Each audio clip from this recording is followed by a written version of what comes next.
7ই মার্চের ভাষণ বাজালে যদি সবাই ছাত্রলীগ আওয়ামী লীগ হয়ে যায় তাহলে বলবো 1971-এর পরে যারা জন্ম নিয়েছে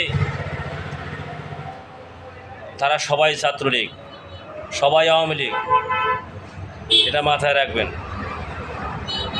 কারণ দেশের ভাষার জন্য যারা জীবন দিয়েছে, এই জীবনের বিনিময়ে যে বাংলা ভাষার স্বীকৃতি আমরা পেয়েছি,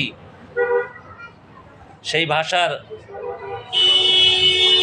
স্বীকৃতি পাওয়ার পরে যে ঐতিহাসিক ভাষণ দিয়েছিলেন শেখ মুজিবুর রহমান, সেই ভাষণ দিতে গিয়ে যদি মানুষ সবাই ছাত্রলীগ হয়ে যায়, আওয়ামী লীগ হয়ে যায়, বাঁচাতে গেলে বাধা সৃষ্টি করা হয়, আমি তাদের বলতে চাই,